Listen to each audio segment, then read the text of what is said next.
Welcome all to the Pro Football Radio Podcast.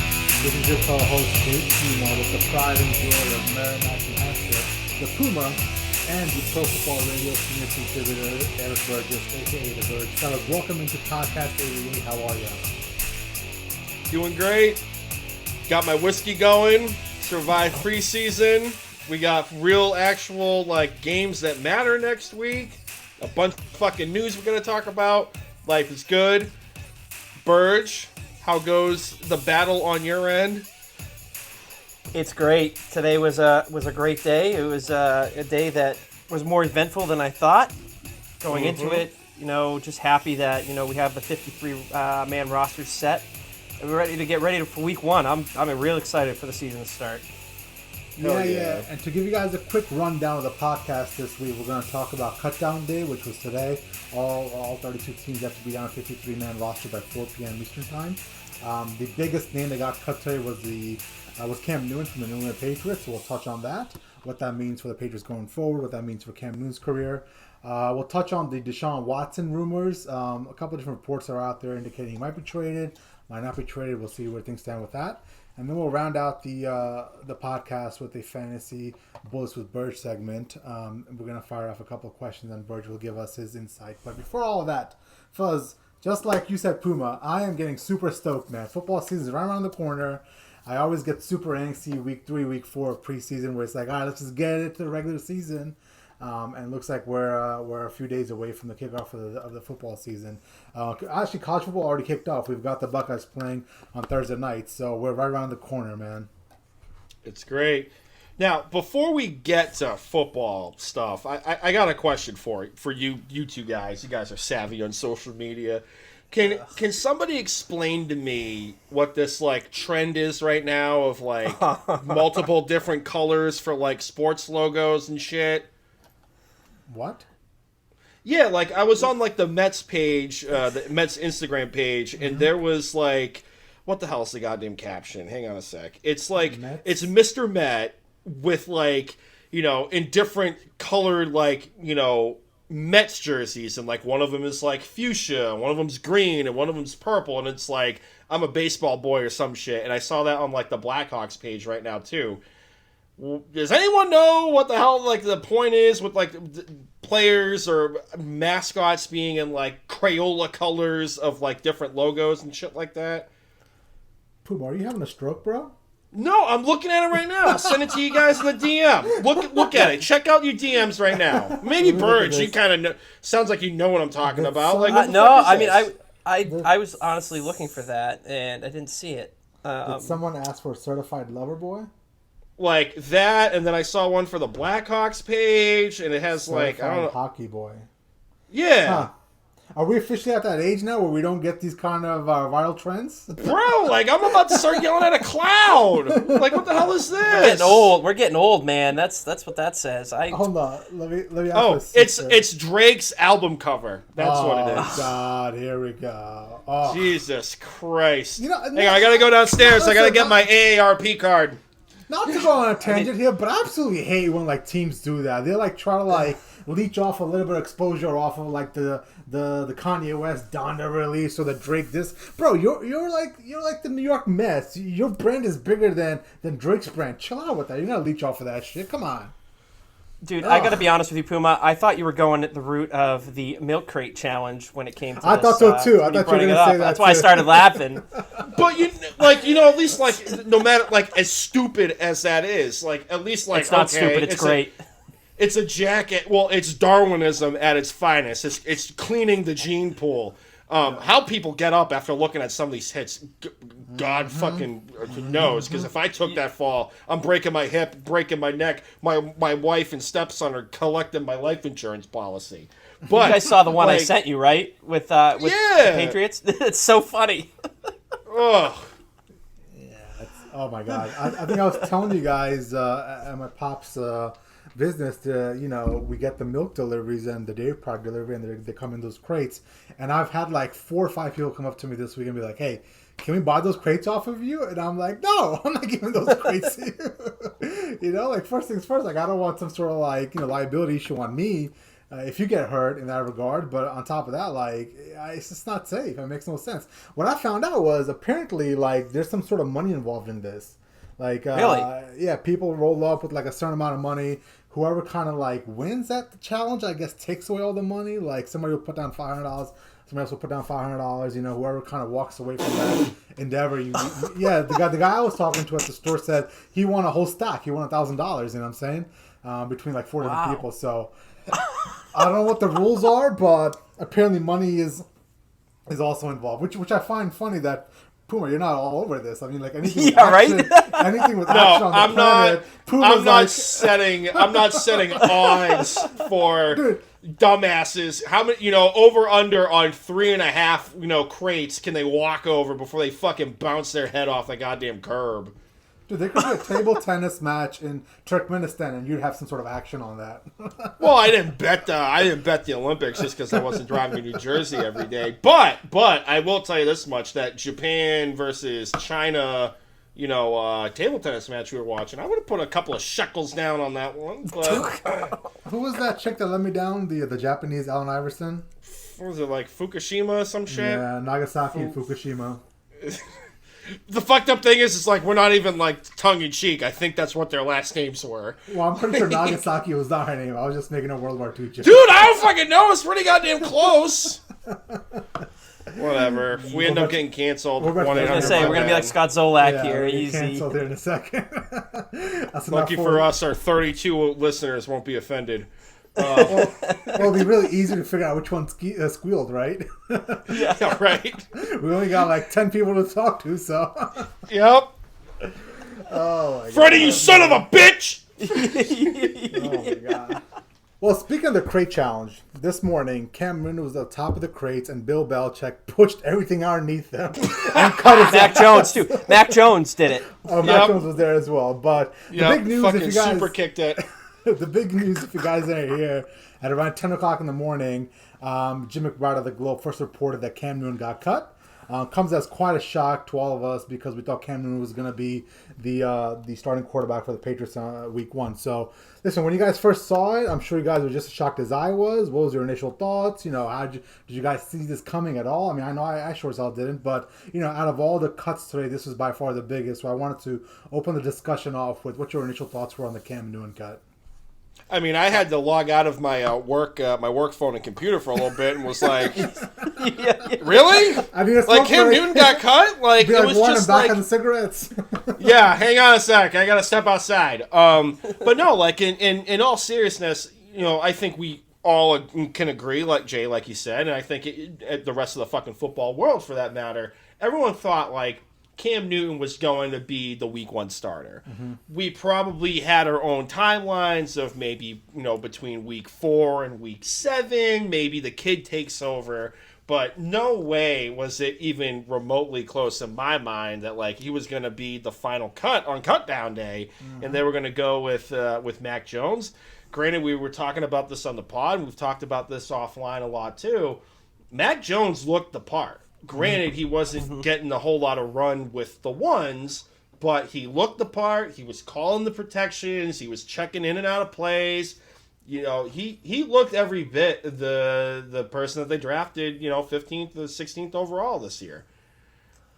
Yeah, I mean, for me, I was downstairs in my house putting together a bike, and my fiance, she said, Cam Newton got cut. I'm like, that's got to be from a fake account on Twitter. I'm like, there's no way that actually happened. And then she said his name, and it wasn't Jim McBride. It was Tom Pelissaro that she saw it from. I'm like, well, that guy's legit. So I went upstairs, flipped on the talk radio, Zolak and Bertrand, and I basically sat on the couch for 4 hours and listened to him talk about it. I think if somebody is going to tell you that they saw this coming, that he was going to be released on the final day of cutdowns, they'd be lying to you. They'd be blowing smoke up your ass. There's no way anybody saw this coming. I think at the very least, you would have expected to see Cam Newton. Okay, he's not starting. He's backing up. I shared basically what you said, Puma. I mean, yeah, he didn't get a lot of reps with the ones, but when he was out there, you felt like he was in command of the offense and moving the ball and, like you said, changing protections and all that. It felt like he was an NFL quarterback as advertised from the draft. And as a Patriots fan, if I wasn't excited for Week 1 already, I'm way more excited now. I think all three of us can agree that this was quite the shock because of all the evidence leading up to this point. Leading up to this point, Cam Newton took all the first reps with all the first reps in the offseason. He took the first he's up for drills. He started in most of the preseason games. Essentially everything that was building up to this moment, it points to the fact that Cam Newton's going to be the Week 1 starter. So I don't understand where it went wrong. I mean, at the end of the day, I know Belichick likes to play close to the vest, and he doesn't want to give out any information. But could it be something as simple as that vaccine thing was something that kind of pushed Belichick over the edge, right? There's nothing else we can point to. To be real, at the end of the day, I think we all agree that Mac Jones won the starting quarterback job, but not by much. I mean, yes, he was better than Cam Newton, but not by a staggering amount, right? And going into this competition, we all thought that essentially, McCorkle had to blow him out of the water and take the job away, but it wasn't like that. There was definitely some ups and downs for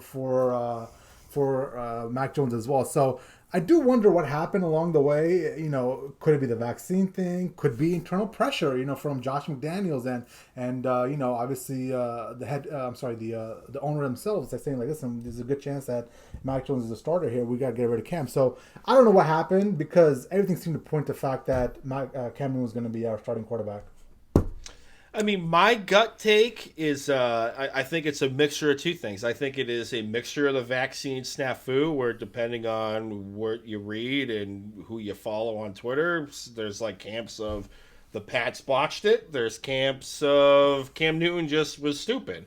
But then the other aspect of the thing is, granted, we're not going to know because we weren't in Belichick's office today, but I kind of think that Bill leveled with him and said, the old man told him, hey, we're going to roll with the kid. We want you to be a backup. We want you to be the backup. But if you don't want that, we'll give you your outright release. And I don't think Cam wants to be a backup. I think, despite what we've seen last year and the years prior in Carolina, I think he still views himself as a starting caliber quarterback when in reality that's not the case. And I think he might have just did some Harry Carey and just was like, all right, I'm out of here, give me my outright release, but we're never gonna know. Well, from what I understand, a couple of different reports came out from prominent Boston reporters, Greg Bedard being one of them, saying that there was actually no decision on the part of Cam Newton. It was basically Belichick saying, "This is what it is now. You're not part of the team anymore because McCorkle won the job from you."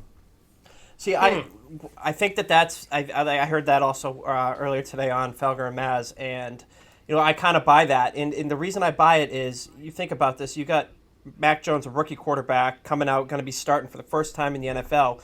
Do you really want to have that guy who believes he's a starter, backing him up in the locker room, kind of casting that shadow over him, in the season? I think what their goal was by letting Cam go was to kind of basically give Mac a clear path, not have him looking over his shoulder constantly, so he can focus on starting and continuing to get ready for the opponents each week. And I think that's a major part of it, because I too thought there was a chance that, given how much Bill respects Cam and how much he stuck with him last year, even though everybody was calling for Stidham to just play because of how bad Cam was, and going further and bringing him back this offseason, it would make sense that he gave Cam an out.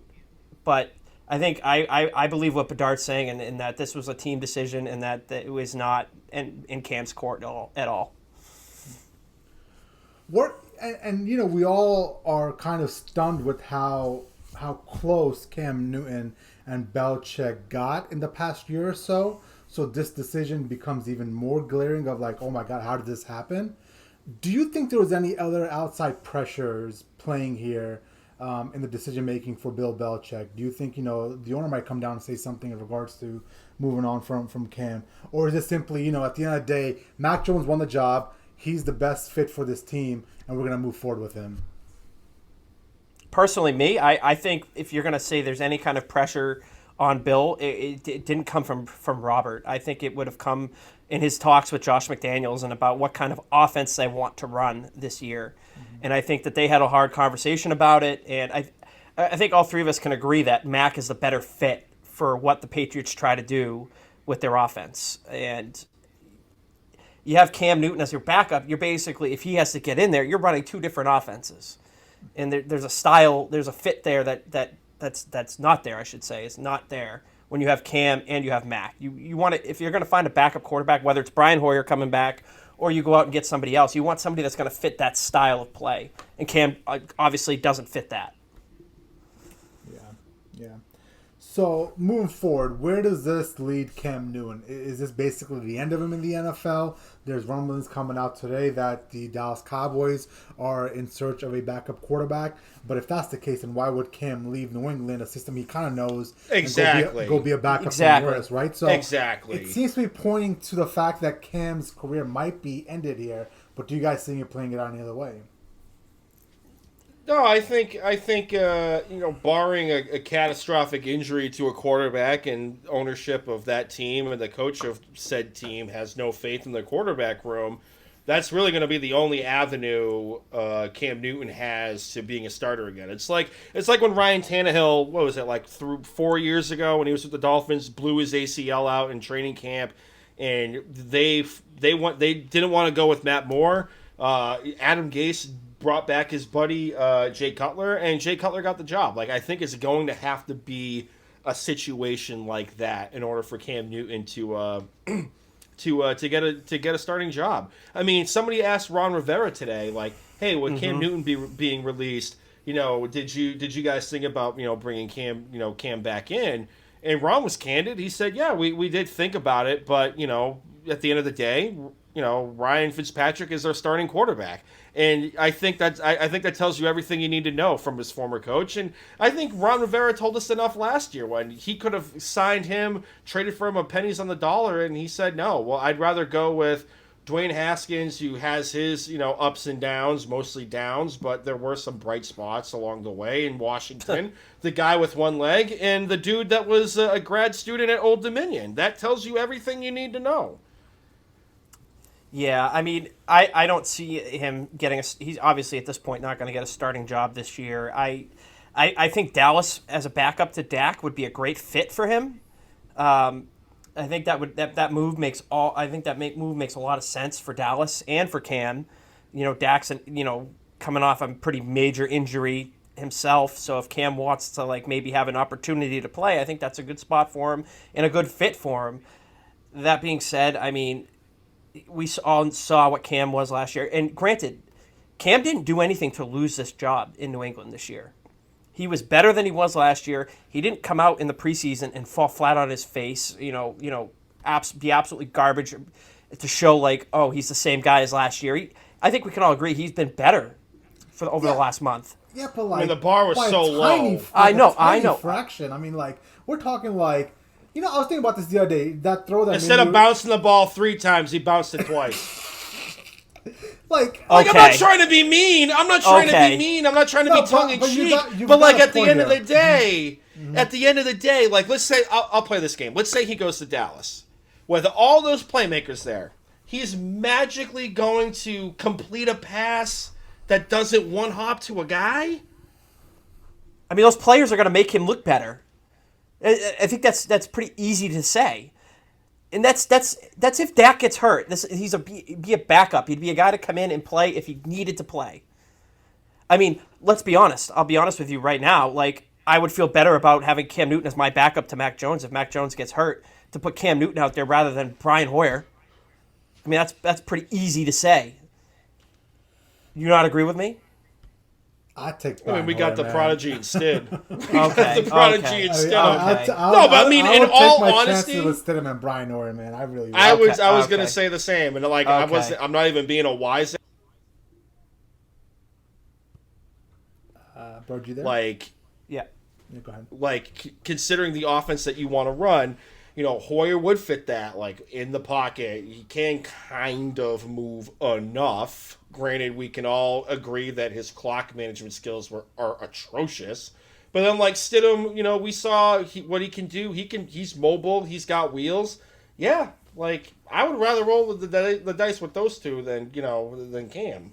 I'm just frustrated at where this team's quarterback situation is, and this is not going to become a big, Brady topic or whatever. But I was thinking about that throw the other night that me and you, Burge, were going off of, right? How we were super excited about that throw he made down the seam. Jacoby Myers didn't catch it, got intercepted. But you know how excited we were about that throw?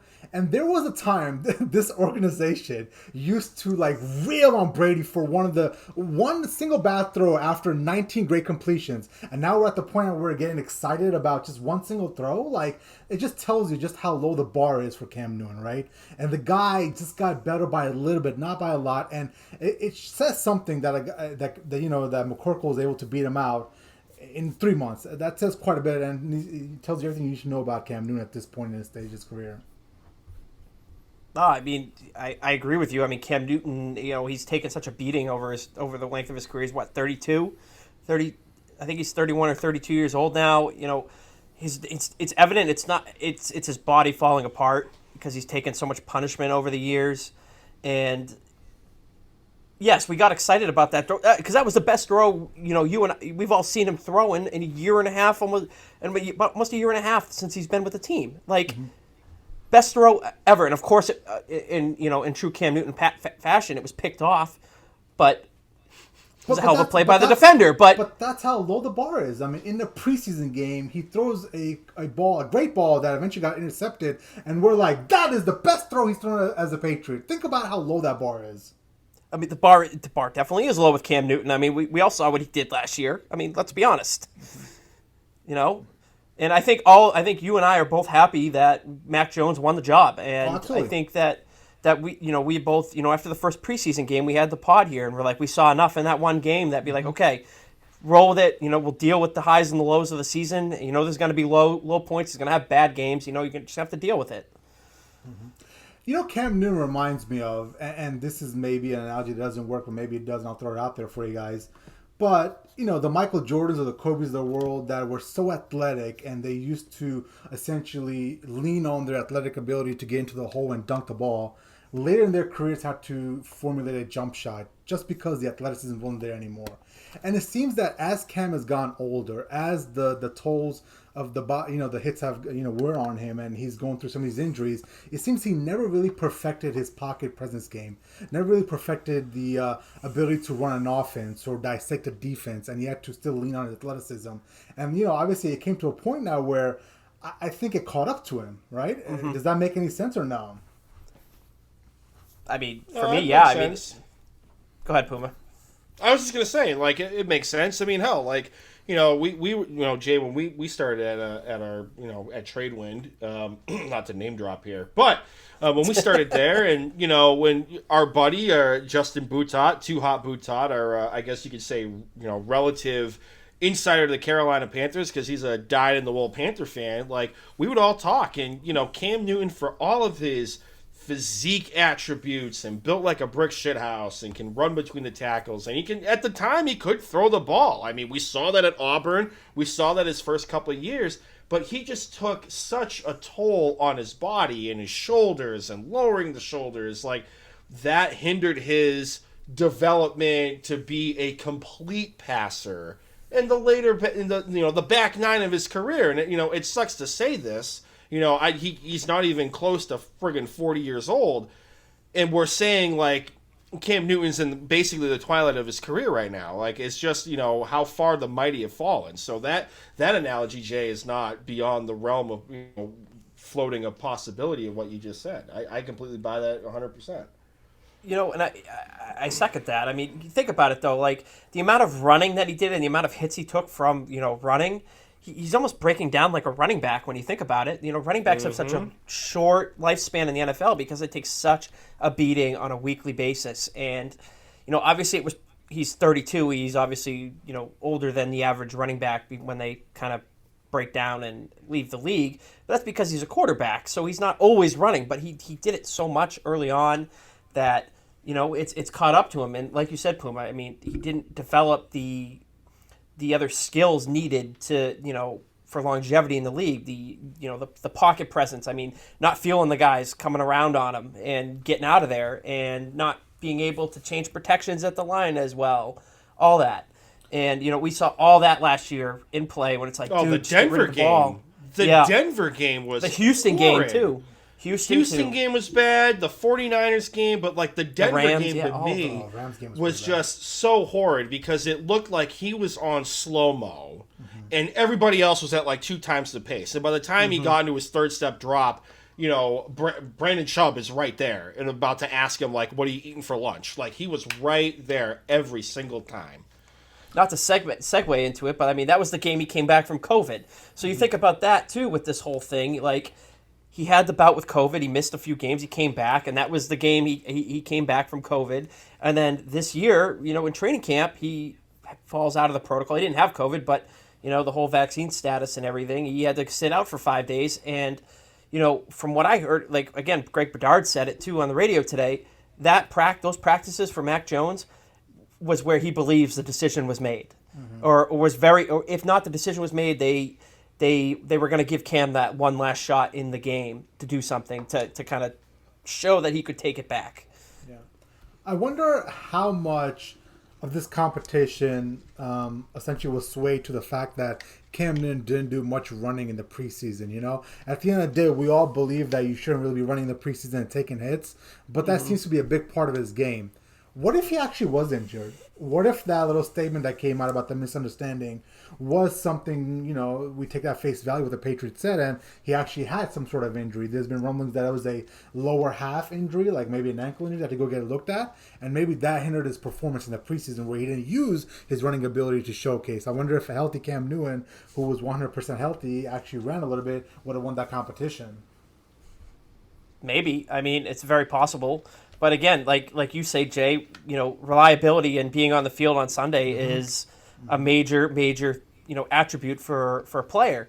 And you couple he was dinged up. Okay, if he's dinged up, then, you throw in the COVID status in the protocols and all that. I mean, at the end of the day, it just looks like he's a very unreliable guy. And it sucks because he is a great leader and a great person to have in your locker room. I mean, that's one thing I'll never knock the guy for. He's a great leader. He seems like a great person, everything. But just, you can't use that to make up for your lack of ability on the field. And then if you can't be on the field, that's a whole other story.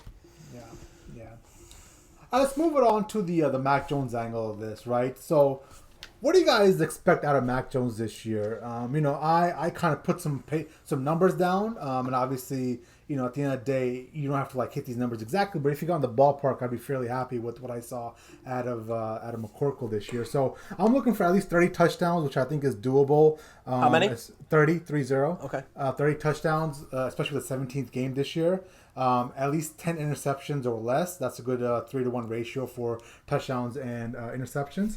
Somewhere in that 35 to 4,000 yards for passing, and hopefully leading the team to at least 10 or double-digit wins. I think those are some good baseline numbers that a quarterback of his caliber that's running the Patriots system should be able to attain.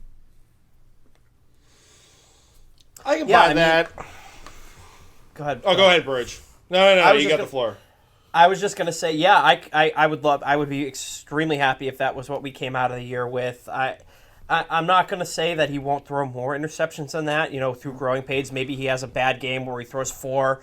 I could very well see that happens against one of these really good teams. We'll say Tampa Bay.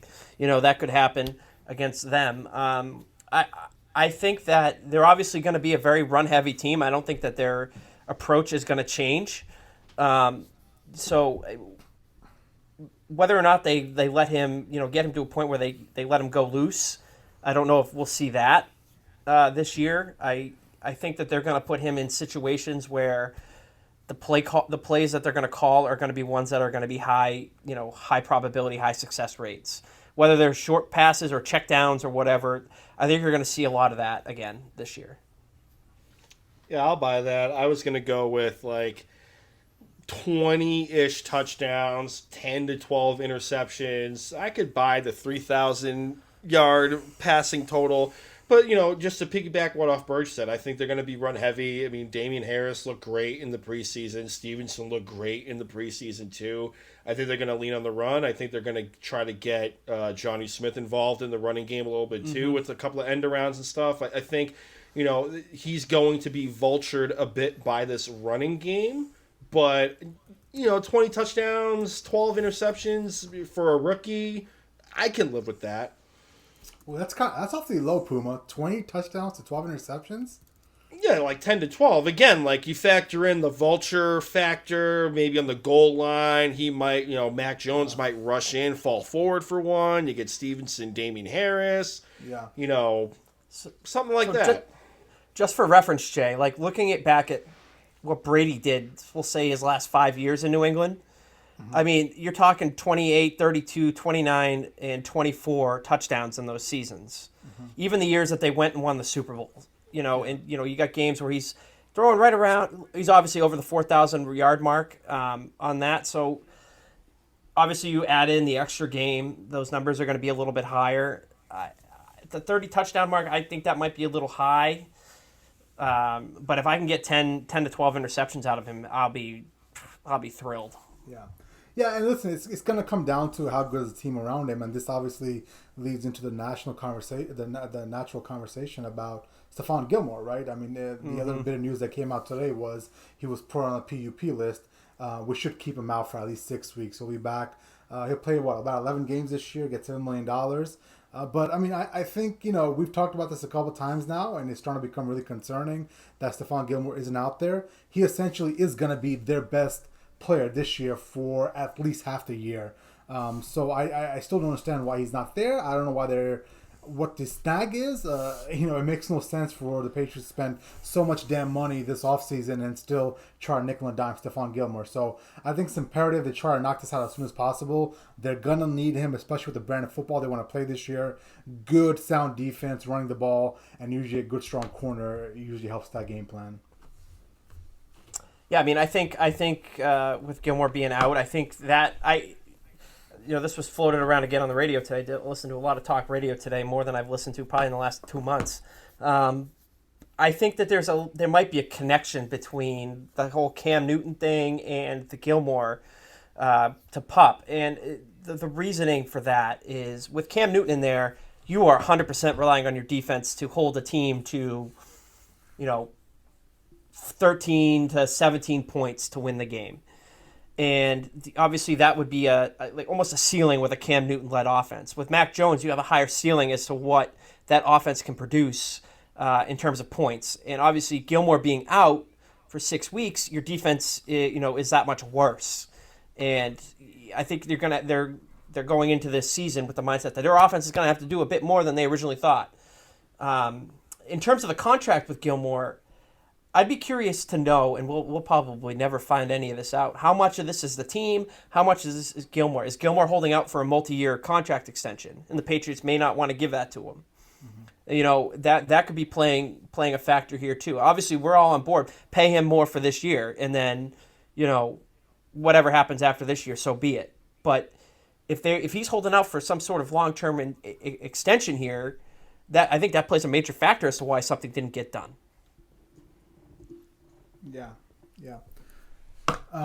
Actually, I got a little bit of breaking news in regards to where Cam Newton is signing. Looks like I saw this report on Twitter that looks like he's gonna go and play for the Bishop Sycamore School next year. Got him. Oh man. For those of you that don't know, the Bishop Sycamore High School, whatever. They were showcased on ESPN against, IMG Academy, like a showcase high school game on ESPN.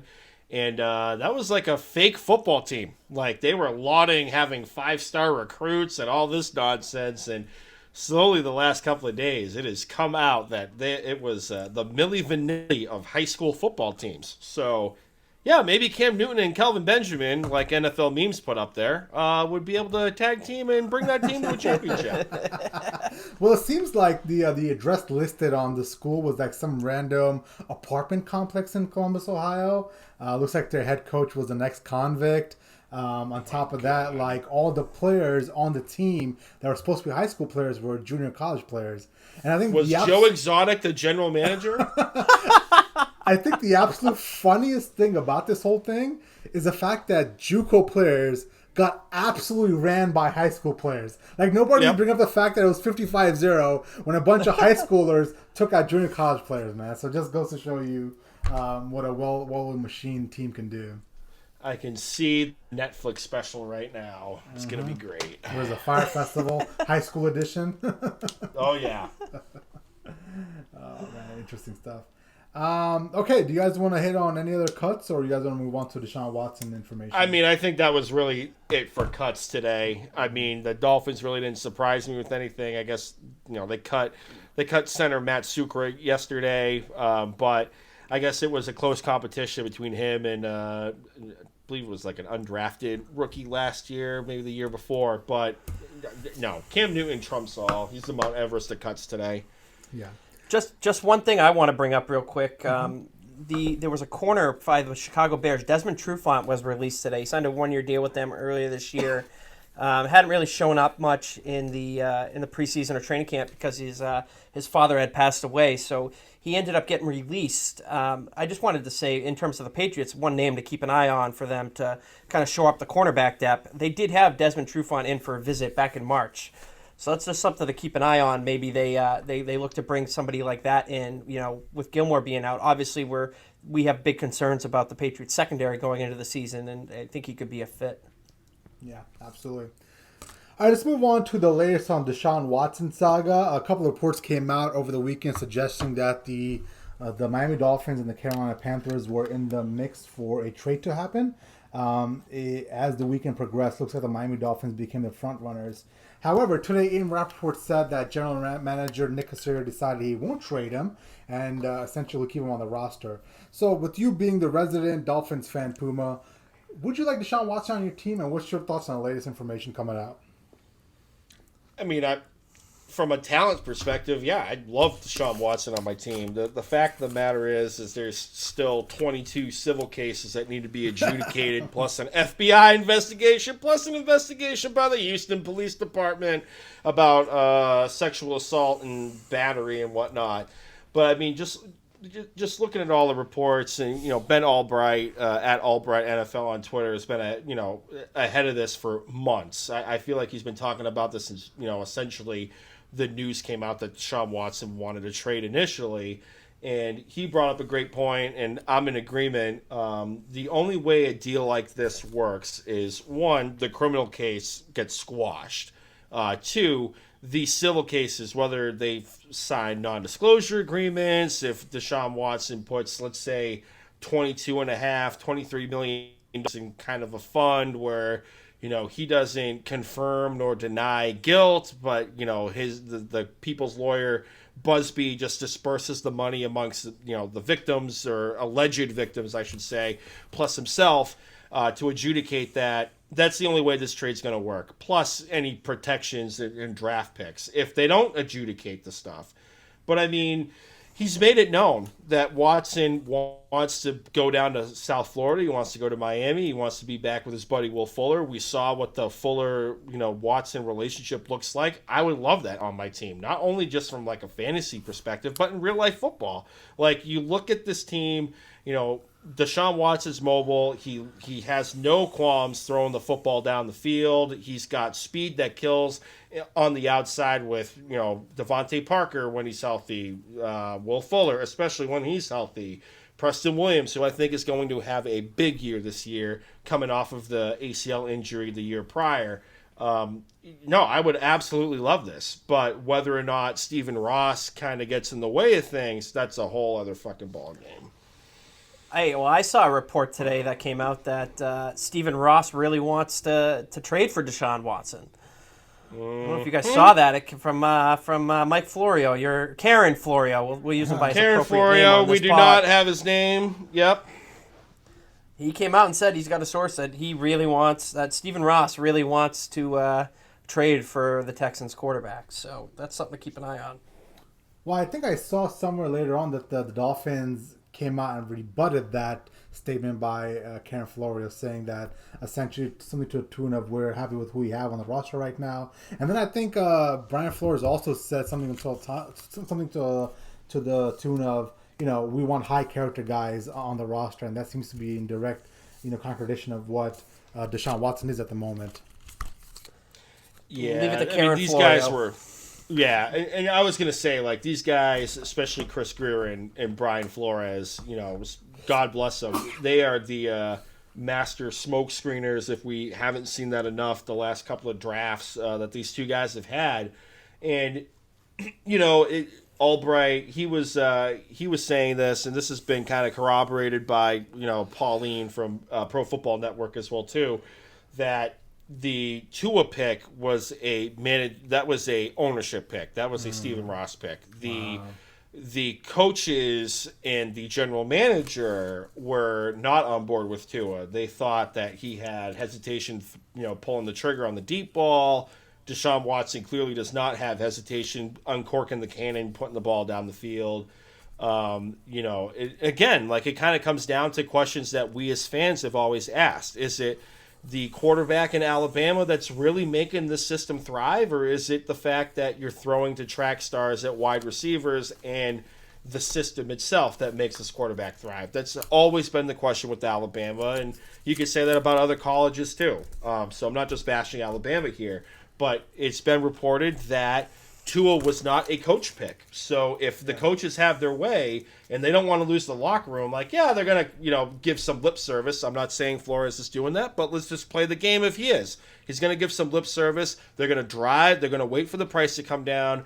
I think, if you also think of it this way too, looking at the CBA, they can have Deshaun Watson inactive and still pay him.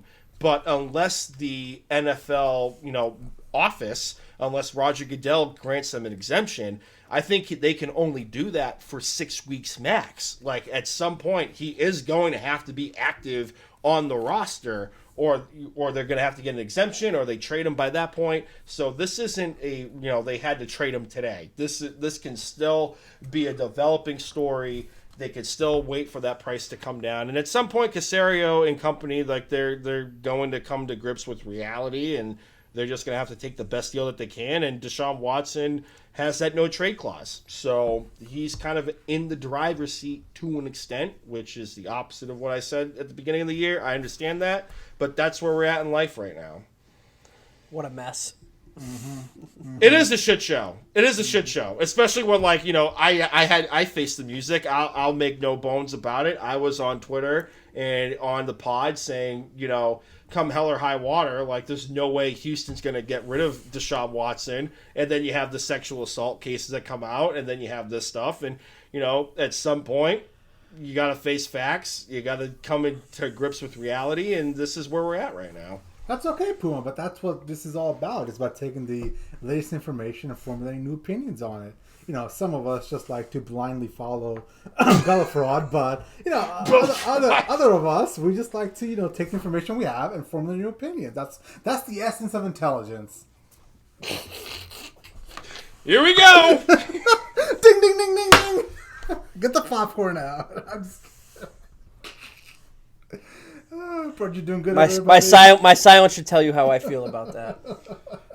I mean, I wasn't trying to take a shot at anybody. I was just admitting for myself. Jay took it a step further. I know, Puma. I got you. I expect it out of him. Okay, cool. Do you guys have anything else to add to that, or do you guys want to move on to the fantasy section? I mean, what do you guys think? Do you guys think he gets moved? Do you think Houston gets an exemption? I mean, I laid out the case. What do you guys think? I think that he's going to end up on the exempt list at some point, and there's going to be something that's going to come down. He's not moving. I think Houston would be dumb to move him at this point when his value is the absolute lowest, and I have a hard time thinking that with all these accusations open against him, not resolved, that he doesn't end up on the gets an exemption for this, because I'd be stunned. We'll just call it that. Yeah, I mean, I think you have a good point here, Burge, in regards to the fact that his value is so low right now. Now, let's say he takes the next 6-7 months away from football, clears up all his legal issues. And who's to say next year around, I don't know, March or April, we have this discussion again, right? I mean, at that point, everything's cleared up. He still doesn't want to play for the Texans. And he's still only, 25, 26? So, his value will be sky high at that point. So, if I'm the Texans, I basically just shelf him, tell him, hey, just take the year off, go home, don't come to the facility, put him on the exempt list, or what do you guys, whatever they want to do, and roll with Tyrod Taylor and see how the season goes. It's not going to be a good season anyways. Might as well have a throwaway year, rebuild your offense and your roster, and then just get some fucking draft picks back. Yeah, and then just cash in Deshaun Watson for as many picks as possible the next 2 years, and you'll be set. And fun fact too, this has been reported, PFN, the Pro Football Network guys are fucking great, but they've been reporting too that, Tua would not be involved in a trade to Houston. Like, they would possibly be able to keep Tua, send a couple of defensive guys, draft picks, and get Deshaun Watson. So you still have that kind of, binky of, hey, like, Watson can't play, we still got Tua, and then you have Jacoby Brissett as the backup quarterback too. Yeah.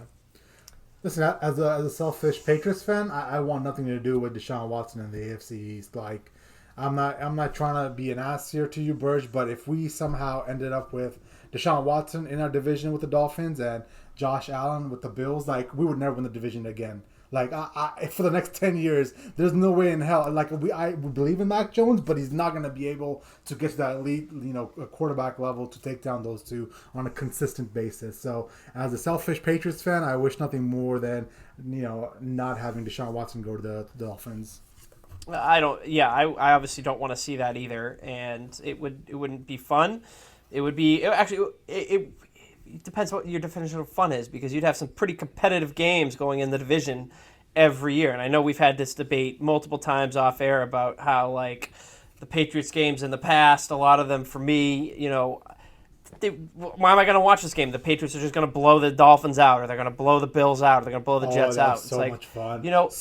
Much fun. Am I going to really invest 4 hours into watching a non-competitive game? I mean, I know what the result's going to be. I'll just watch the highlights.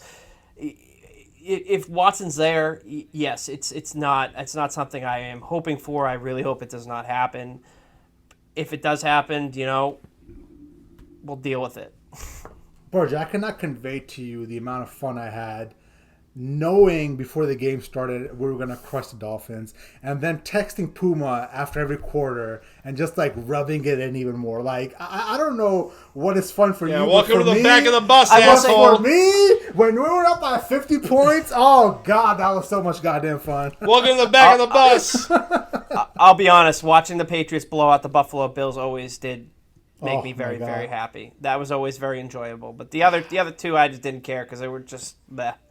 I mean, I try to tell myself back in the heyday that, like, I shouldn't take this for granted, because we literally at this point of the season would be like, all right, so we're going to win 12 games. It all comes down to, are we going to win that big game against the Colts or the Chiefs? Or 1 seed, 2 seeds, where are we going to land? I mean, that was basically the thought process going in. And now we're like, damn, did you see that throw by Cam Newton? Whoa! Welcome to the back of the bus. The back of the bus. See, that's why I'm not a spoiled fan. I did not take it. I did not take it for granted. I did enjoy it. I knew it was going to end, and I enjoyed every minute of it, regardless of whether I actually watched it or not. When they were blowing teams out, I did not take any of that for granted at all, because I knew when the time came, we were going to be where we are now. Was it Brady only lost to the Bills 3 times? He owned them. He absolutely owned them. He lost to them 3 times, and we've lost the Bills twice since he left in a year. I mean, that's good. Like Puma said, back of the bus. hey, during when Brady was here, the Dolphins were the biggest test. Back of the bus. Puma's Dolphins were the biggest test. They always found a way to win in Miami. The good old days. What are you gonna do? All right, let's move on to some fantasy question. I almost said fanny. I don't know why. I was gonna say, we're talking about ass now. I'm a married man. I'll leave that calling to me you, an ass? I mean, you're stubborn like one, Burge. I'll give you that. Oh God. Hey, that's coming from an ass myself, so that's you all are fine. Exactly. We all are. We wouldn't be good at what we did if we weren't. Donkey. Oh yeah. The popular segment, Sweeping the Nation, Fantasy Bulls with Burge, has returned for the upcoming NFL season. But Puma, you had a couple questions for Burge? Yeah, my main question as our fantasy football expert, Burge wears a lot of hats around here. Our senior insider and the fantasy contributor. So Burge, you've had a couple of drafts so far. You do a dynasty league. Let's talk about season long a little bit. Who are the players that you are targeting a lot? Let's say like the later rounds. We're not going to talk about Christian McCaffrey or Dalvin Cook or anything like that. Like late round guys, air quote sleepers, if those things still exist. And who are players that you are fading / avoiding like the plague? So I'll start with some quarterbacks here. One guy that I am in love with this year, I've got him in a couple of my leagues. I'm really high on Jameis Winston down in New Orleans once he won the job down there. I really think that him with Sean Payton, they've looked good in the preseason, even without Michael Thomas down there. I think that he has a chance to be a really good fantasy quarterback. Even in the midst of his 30 interception season, a few years ago, he still was a very serviceable quarterback. And for me, if with quarterbacks, you get outside of the top, 4 or 5 guys, it's all really the same down there. So I've been targeting Winston at quarterback. In terms of fading guys for the quarterbacks, one that I'm concerned about, and to be honest, I took him because he was in the kind of the best available guy left at that point, was Jalen Hurts. I'm not huge on Philly this year. I think that they are going to be a bad team, but while I'm fading him, he does have a little bit of rushing upside. But the surrounding cast down there, I'm really nervous about that. Down there in Philly. In terms of running backs, guys that I have really liked going into this, guys like Javonte Williams in Denver. If you can get Melvin Gordon to handcuff him there, I think by the end of the year, Javonte Williams will be the guy there. Obviously I was big on this guy last year, and I'm big on him again. His name is Chase Edmonds in Arizona. No more Kenyon Drake there. They did bring in James Conner, but it seems like they're going to be giving Chase Edmonds a lot of looks down there in Arizona. And then another guy, Trey Sermon in San Francisco. They're such a run-heavy team there in San Francisco. Go Buckeyes. Raheem Mostert. Yep. So Raheem Mostert's an injury away from, again, being out for an extended period of time. And, I just really like, even with Raheem Mostert there, Trey Sermon's going to get his looks. So, you could have a diamond in the rough if Mostert goes down. Wide receivers, guys I like, Bryan Edwards out of Oakland. I'm still doing that. Out of Las Vegas. Yeah, it's still Oakland to me. Don't worry about it. Yeah, out of Las Vegas. I think reports are out that he's kind of winning the number 2 receiver spot there. They're a very pass-happy offense. So he's going to get his looks, along with Darren Waller and Henry Ruggs. So he's a big target of mine later in drafts. Puma, we talked before this about the Jacksonville receivers, Laviska Shenault, DJ Shark. With obviously having an actual quarterback down there now, Trevor Lawrence, they have a chance to pop. I will say I will have a little bit of reserve on this because of Urban Meyer. I don't trust him down there in Jacksonville. So, but at the same time, they're going to be on the field. They're going to be getting looks from Trevor Lawrence, who is an absolute. He's going to be probably one of the best, if not the best rookie quarterback out of this class this year, as it stands now. So, those guys are guys that I'm looking at. In terms of fading the receivers, Kenny Galladay's one, especially in PPR because of the quarterback situation there. Juju Smith-Schuster is one I'll fade. I won't even go near him. We saw the video of him doing freaking the crate challenge, doing all that. It's just like, dude, stay away from me. And, he's just a guy I've stayed away from for a long time. Mm-hmm. Tight ends, a big one. Big guys I think could break out this year, have good years in fantasy. Logan Thomas with Washington. Talk about it. Yeah. I mean, he was good at the end of last year, and with Ryan Fitzpatrick, he slings the ball around. He could be big. Another guy is T.J. Hawkinson, if he can stay healthy in Detroit. Detroit has no other real weapons on the roster outside of Tyrell Williams that are proven NFL talent. So I think he could be good. Also, the 4th overall pick, Kyle Pitts, down in Atlanta. No more Julio Jones there. He has a chance to be the next Travis Kelce in the league. So that's kind of where I sit now. I was big on Irv Smith going into this season, but obviously news came out that he had meniscus surgery. So if you're going to take him, he's going to be more of a flyer because you're going to have to sit and wait for a guy like him. Yeah. I think Jacoby Myers could be a really good deep sleeper, man. A lot of people might very well could. I mean, absolutely. I did target him in a few of my drafts as well. Yeah, I mean, at this moment, he's the best, wide receiver out of that room. It seems like Nelson Aguilar, and Kendrick Bourne are having some serious issues catching the ball. Mm-hmm. So I would really consider taking Jacoby Myers as wide receiver 3 or something like that. I think he could be like their next Edelman, so to speak. Not as good, but maybe as good. Who knows? But he's going to be their possession receiver. He's going to get a lot of targets and a lot of catches out of it. So if you have PPR league, absolutely take a flyer on him. Yeah. What's your thoughts on Giovanni Bernard down in Tampa Bay? I mean, it looks like Brady finally got his third down back, James White-esque, catch out of the backfield back. What's your thoughts on him and his fantasy projections? He's a tough one to read because, you have Leonard Fournette down there who's obviously going to get a lot of the early down runs.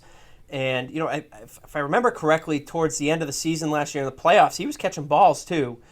Mm-hmm. So, he's back there. They still have Ronald Jones, who also, he's a pass catcher too. If I'm going to take, you're talking really late in the draft, take a flyer on a guy, I would, anybody on Tampa you could take a flyer on and feel decent that there's a decent chance that he could break out just because of the situation down there. Yeah. Okay. Any sort of do's and don'ts for my first ever keeper league? We had a little bit of discussions off off the podcast about what I should do and shouldn't do. But any sort of last minute advice for the first time in the keeper league? So you had a keeper and yep. How remind me how you determine how you keep the player? So essentially, from what I understand, it's like, let's say I took somebody in the 6th round last year and I wanted to keep him, then this year I'd give up a 5th round pick for him. Okay, and I remember we talked about this, you're keeping Diggs, right? Yeah, I got Diggs in the 6th round, so essentially I'll give up a 5th round for him this year. That's money that's keeper. Great value, right? I mean, at the end of the day, I got a wide receiver 1 real late, right? Yep. So my advice for this with you is obviously draft like you would normally, mm-hmm. especially early in the draft. So don't go reaching for anybody early in the draft. Yeah. But towards the end, if you think there are guys that are left that have a chance to really pop, mm-hmm. take the flyer on them because those leagues are traditionally won because you can keep a guy that you got late in a draft. I'm in a league that you keep the guy where you drafted him the year before. So, for me this year, I drafted Devontae Adams in the 3rd round last year. Yeah. He ended up being the best receiver last year. So, I got to keep him in the 3rd round. So, that's insane value for a guy who probably was going to go in the 1st round. Mm-hmm. There was a guy who took Antonio Gibson, I think, in the 8th or the 9th round. So, that's a great keeper as well. But, yeah, my advice to you would be to find guys in the middle to late draft that you can kind of take that have a really good chance to pop. Mm-hmm. And then, you get one of those guys, those studs that pops late in the draft and you can keep them late. It can make your next year money. Oh, wow. Look at that. So thinking a couple steps ahead, staying ahead of the curve and already looking to next year, huh? Yep. That's what you call connect forward, not chess. Okay. Puma, I was setting him up. God damn it. Sorry. I didn't think that was a Connect 4 move. You bastards. Shutting up. Connect 4, not chess. I feel like we behaved relatively well this episode. I think we did good. So. I think we did good. There's not. By we, I mean you, Jay. Listen, At the end of the day, man. Listen, part of me selfishly also wanted this Mac Jones thing to happen, just because I'm tired of the excuses. I'm just tired of we gotta wait till he gets Mac up and ready. We gotta wait for 4 years from now. We've gotta wait when Nobody has said 4 years. Get out of here with that. We've gotta wait for the sun and the moon to align, and at that point, maybe we can evaluate Bill Belichick's career. But I feel like this move today has kind of fast-tracked that. I know in your mind, you're giving him year 7 or whatever it was, Burge, but most of us in America are like, all right, this is it. He's got his team. He spent $150 million in the offseason. For the most part, the team has been built well. Let's see what you got, Belichick. Let's see what you got, Bella Fraud.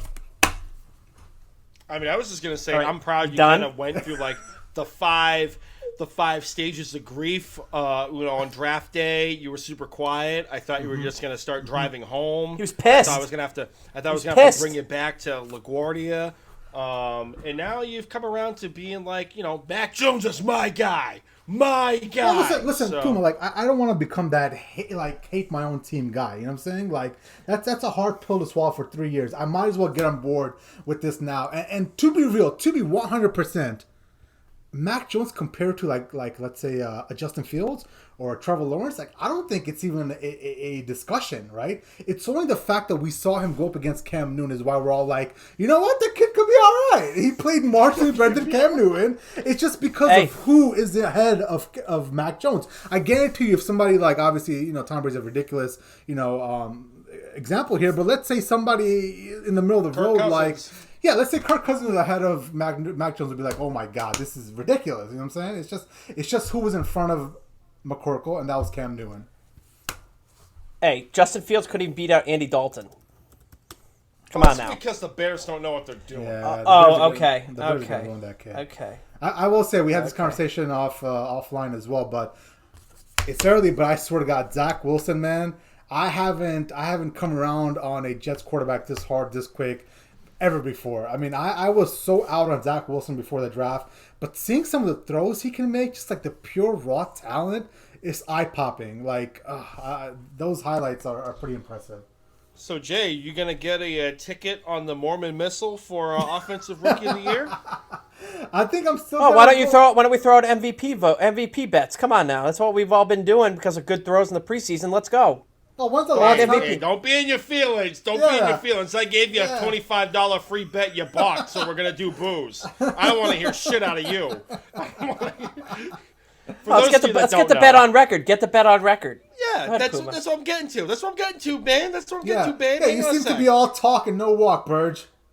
I don't gamble money on sports. It's not your money. What it is. I was going to give you $25, but that's beside the point. So for the 32 listeners that listen, and really it's our boy Freddie that listens to it 32 times. So Freddie, what we're doing is we have a bet going based on the Bills game last week. So what we're doing is whoever gets the most MVP votes between Josh Allen and Pat Mahomes. If Josh Allen gets more MVP votes than Mahomes, Burge has to get me a bottle of whiskey. Now, let's set the bar at like $45, all right? Like nothing more than 45, okay? Now, if vice versa happens, I have to get Burge a bottle of his choice, drink of choice, which I believe is rum, if I'm correct. Yep. So, We'll put some booze in the line. But the booze came into effect after Burge balked at my $25 free PFR bet, where he won't even gamble your money. I'm not gambling your money. This you guy. Gamble enough. You make it sound like I'm betting the mortgage. Hang on, let me go get my wife. Hang on a sec. So what you're saying, Burge, is you're trying to provide a service to Puma. You're trying to curtail his gambling habits. Is that what you're saying? Yes, his gambling and his drinking habits. His gambling and his drinking habits. I mean, here we go. I want to save him some money. Like at the very worst, I'm going to save him some money. I'm going to save him some money and give him a bottle of whiskey so he doesn't have to go out and buy it himself. This fucking guy. What a guy!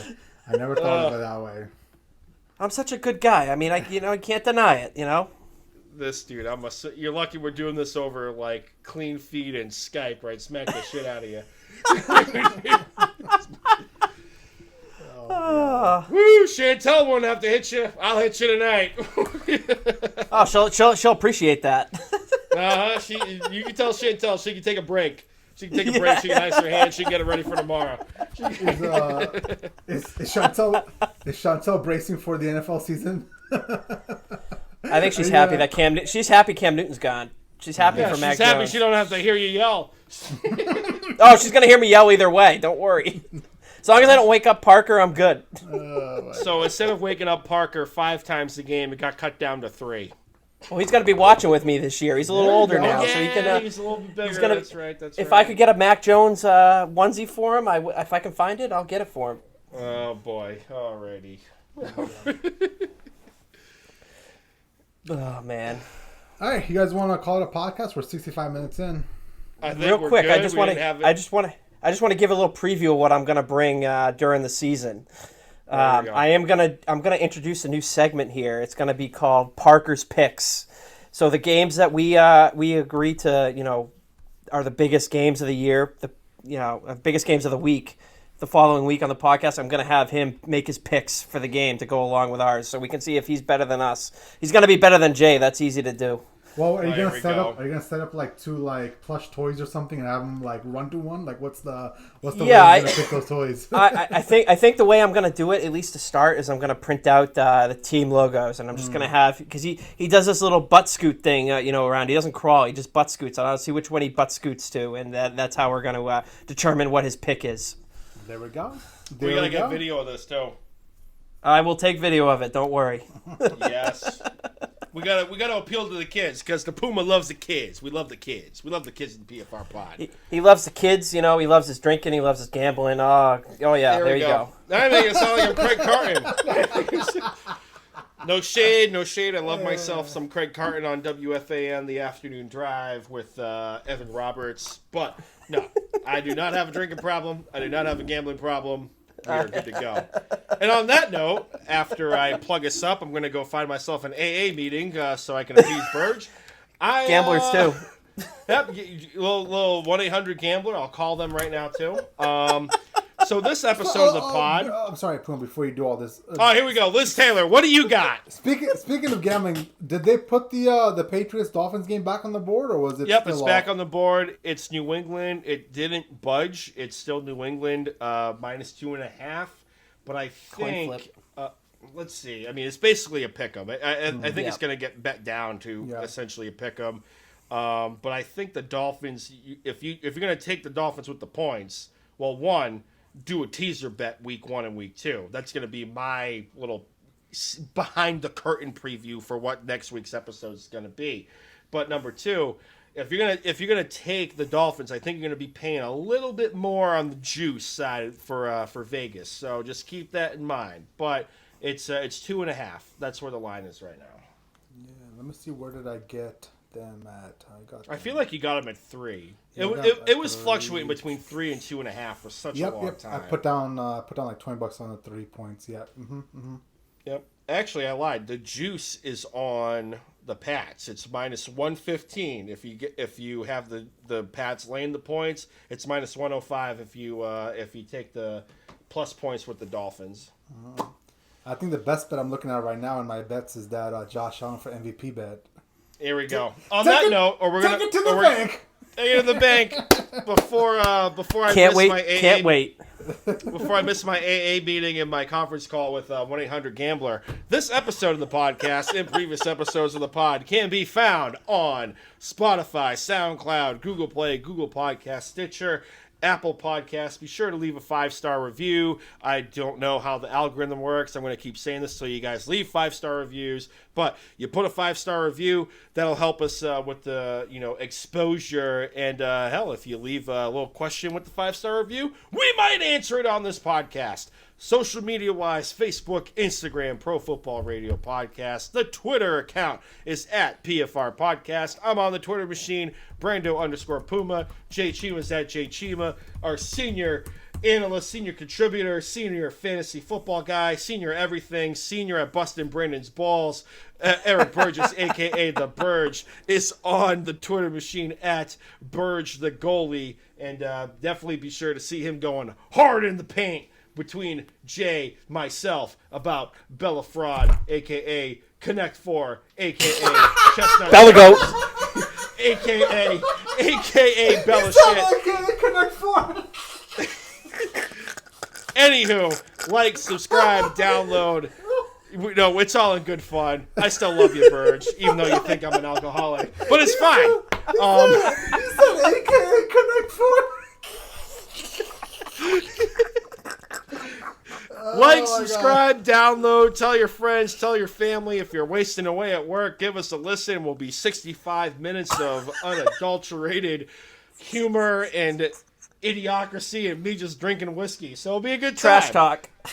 Trash talk, talking all kinds of shit. We're like Joe Rogan minus the tinfoil hat stuff. It's great. And that's all I got. Wait, hang on. Freddie, I've been neglecting you on this one, but Freddie Soliotis, you're fired! Oh, look at that. You're in mid-season form with that. Oh, look at that. Let's go, baby. We're also going to be in mid-season form next week. We'll back to our normally scheduled podcast. We'll look at the biggest games of week 1. We'll give you guys a ticket to the bank, and we'll do some more fantasy bullets. But until next week, see you guys then. Peace out. Bye, Condir. Later.